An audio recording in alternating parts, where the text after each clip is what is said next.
Hey everybody, Adam here with Hometown Acres. Welcome back. We are over at neighbor Wayne's house. You guys might recognize him. He's the guy that comes over and works part-time for me occasionally when we're making firewood. And he had this little backyard expansion project. You guys should have seen what this looked like before. We dug out a big, I don't know, 20 or 30 inch diameter cherry stump out of this yard area. There was a whole bunch of brush and stuff that you've moved. And he got it all cleaned up, brought in a little bit of topsoil and fill. And he asked if I could bring over the mini skid and the power rake, which you guys have not yet seen. This is a power rake for the mini skid made by WIFO up in Canada. And I've never run it before, so this is gonna be a little bit of a learning experience. I figured it'd be good practice for me to come over here, try this thing out, get a feel for it, see, you know, kind of the learning curve, get up the learning curve on it, and that way I can go out and do jobs with it and know what I'm doing at least. So we're gonna show you guys how this thing works.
So like I said, I'm just feeling this thing out and getting to know it a little bit. One thing that I've found is it does create a little bit of a windrow. So I think my plan of attack has changed from when I started. I'm going to start on one side and windrow everything one way. And that way everything I leave behind me should be nice and smooth finished. And I'll only have one windrow left on one end that I can then just go back and smooth that last windrow out.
Vines are everywhere down here.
I must have been around that tree root when we took it out. Yeah. I'm gonna have to dig it down. I'll get the sawzall out and cut it off. Yeah, old piece of fence post or something. Something, like that. yeah.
So you can run this attachment forward or reverse. I do have 2 directional hydraulic flow, so I can spin the drum forwards to go backwards or backwards to go forwards.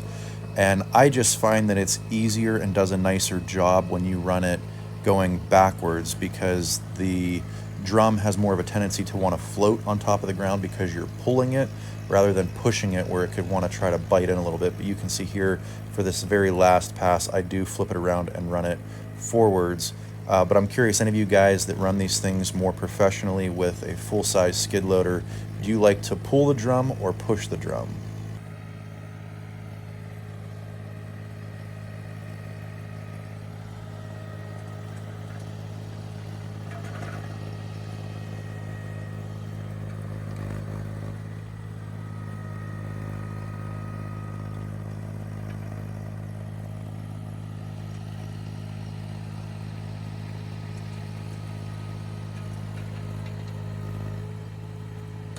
Well, Wayne, I don't know if it's any worse or better than when we got here, but it's at least all fluffed up and ready for grass seed. It's 100% better. I mean, with all the grapevines that were in there, and That's one thing that it does a really good job at, is kind of pulling rocks and, you know, woody material out of the soil, because those tines just kind of pull everything forward, kicks the dirt up over the top, leaves the dirt behind, and kind of filters it out. So yeah, this does look a little cleaner than it did when we first started.